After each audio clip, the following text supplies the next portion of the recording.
আসসালামু আলাইকুম সুপ্রিয় বন্ধুরা, আশা করি সকলে খুবই ভালো আছেন। আমি আপনাদের দোয়ায় ভালো আছি।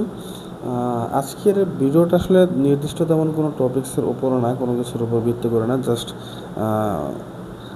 কিছু কথা বলার জন্য। সেটা হচ্ছে যে এই মাইক্রোফোন বিষয়ে কিছু বলার জন্য। হ্যাঁ, এটা হচ্ছে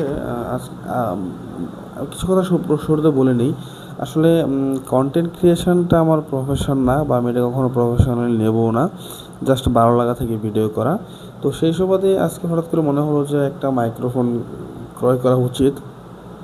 তো সেই উদ্দেশ্যে আমি চলে গিয়েছিলাম ময়মনসিংহের ত্রিশালে অবস্থিত জৈকোবডি আউটলেটে। তাদের অনলাইন এবং অফলাইন উভয় ক্ষেত্রে বিজনেস রয়েছে। আপনারা চাইলে অনলাইন এবং অফলাইন উভয় জায়গা থেকে অর্ডার করতে পারেন, jokobody.com Facebook page, jokobody.com website থেকে।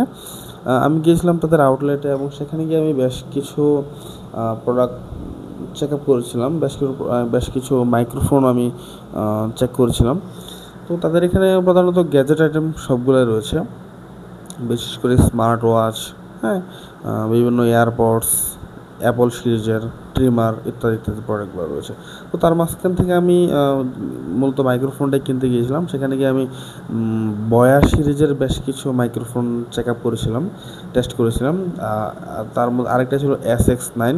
সবগুলির পারফরমেন্স মোটামুটি ভালো ছিল, তবে তার মধ্যে থেকে আমার সবচেয়ে ভালো লেগেছিল এই বয়া F15-2। এই F15-2 যেটা, হ্যাঁ, এটার পারফরমেন্স আমার অন্য যে মাইক্রোফোনগুলো ছিল ওর তুলনায় ভালো মনে হয়েছে।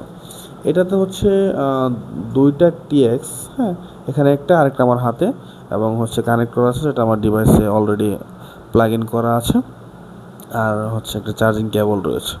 তো এটা দিয়ে আমি প্রথম ভিডিও করতেছি, হ্যাঁ, এবং তাদের প্রতিষ্ঠান সম্পর্কে আমি কিছু কথা বলে ফেলছি। হ্যাঁ, তো আপনারা চাইলে তাদের প্রতিষ্ঠান ভিজিট করতে পারেন। ময়মনসিংহের ত্রিশালে রাজমণি মার্কেট আন্ডারগ্রাউন্ডে তাদের দোকান। তো আপনারা যে কোনো প্রোডাক্ট ওখান থেকে ক্রয় করতে পারবেন। এই ছিল আজকের কথা, আর এই ছিল আমার আজকের মাইক্রোফোনের সংক্ষিপ্ত রিভিউ। আশা করি সকলেই বুঝতে পেরেছেন। আর দেখা হচ্ছে পরবর্তী কোনো ভিডিওতে।